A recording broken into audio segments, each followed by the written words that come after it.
বিশ্বনবী নারীদেরকে অনেক বিষয়ে সতর্ক করেছেন যে খবরদার এগুলো করো না। নারীদেরকে টাইট ফিটিং জামা পরতে নিষেধ করেছেন। আল কাসিয়াত আল আরিয়াত আল মাইলাত আল মুমিলাত। কিছু কিছু বোনেরা এমন টাইট বোরকা পরে তার দেহের সব উঁচু নিচু ভাঁজ টের পাওয়া যায়, পুরুষরা আরো বেশি আকৃষ্ট হয়। এই বোনদের ব্যাপারে আমি বলি, বিশ্বনবী বলেছেন লা ইয়াদখুলনাল জান্নাতা ওয়া লা ইয়াজিদনা রিহাহা।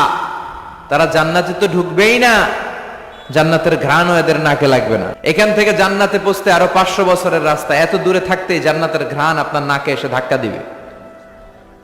তারপর ওই নারীরা জান্নাতে ঢুকতে পারবে না। টাইট ফিটিং জামা আছে না নাই? এখন বোরকার মধ্যে অনেক ডিজাইন, ইদানিং এদিকে কিছু ডিজাইন করে পরে, এদিকে করো না, এদিকে করো না, এদিকে করো না, বুঝবা না এই জায়গায় এগুলো করে। তো এগুলো করলে তার পর্দার চেয়ে তার সৌন্দর্যের প্রকাশ আরো বেশি হয়ে যায়। এরপরে বিশ্বনবী নিষেধ করেছেন ঝাঁঝালো পারফিউম দিয়ে বেরোতে নিষেধ করেছেন। আমার বোনেরা নিজেদেরকে ক্লিন রাখবেন, পরিচ্ছন্ন